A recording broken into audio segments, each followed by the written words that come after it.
The goal around hero missions is for these to be this co-op PvE experience. We're totally down to reinvestigate, reiterate, and just really find ways to level kind of all aspects of things until they feel good. You see the guns on the side, and as you're shooting the guns, they're actually visibly taking damage, and then you can blow them off and it reacts and kind of stumbles to the side, and really makes you feel like you're there, and it's super fun. The first time I opened up the talent tree systems, it was like, oh my gosh, this is speaking my love language. Like, I just want to plan, and I want to see, like, where do I want to invest, and how am I going to play this character? Hundreds of hero missions.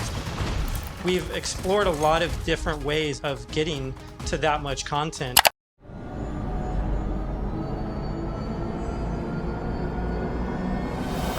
Bullshit.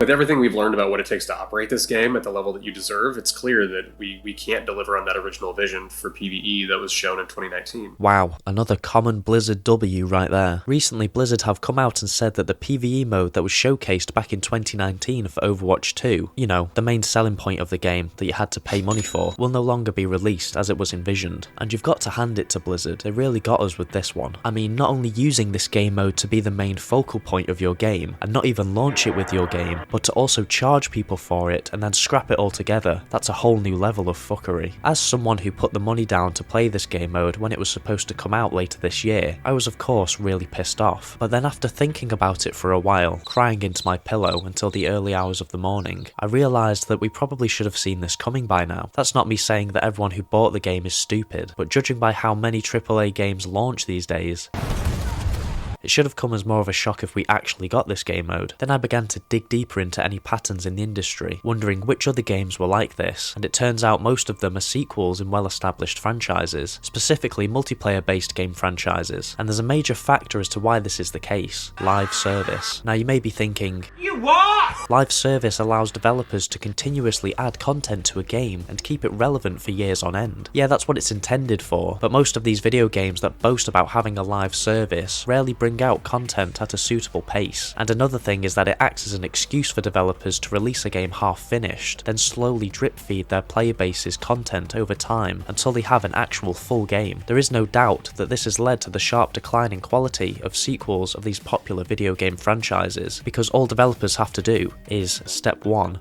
lie, step 2, let nostalgia take control of our tiny minds, and step 3, backpedal once the game releases. Back before live service games were the main thing, and games actually had to release with a substantial amount of content, it's easy to see the quality sequels that are still talked about to this day. Iconic sequels of the past always seem to build on the legacy of the last game, rarely ever treading the same path and wanting to add things that excited players. But then you fast forward to recent iterations of these games, like Halo Infinite, Battlefield 2042, Overwatch 2, and Battlefront 2, all games that launched with the bare minimum amount of content legally required. Out of all of these games, how many of them are missing features that were present in previous iterations? Ding, that's correct, it's all of them. Congratulations. For a lot of these game franchises, we're no longer saying things like, oh boy, I can't wait to play this complete and fulfilling video game, then buy even more content in the future if I so choose, but rather, oh boy, I can't wait to play a half-baked, unpolished mess for 3 years until all the stuff that should have been added in the game at launch is finally added. It feels like many of these developers don't want us to have fun right away. We have to suffer through the same frustration they had to endure with all their terrible deadlines and false promises. When you buy a £20 early access game on Steam, you understand that there will be some issues with the overall quality of the game. What isn't acceptable is companies blatantly scamming us out of money. Is this sequel true to the core gameplay of classic Battlefields? Absolutely, just look at the trailer. Will the game have a story mode? Yeah, of course it will, just give us the money now. It's stuff like this that just makes me so done with most of these franchises, and it's honestly just so sad when you look back at how great these franchises were, and how promising the future looked. Every time they knock you down, they pick you up,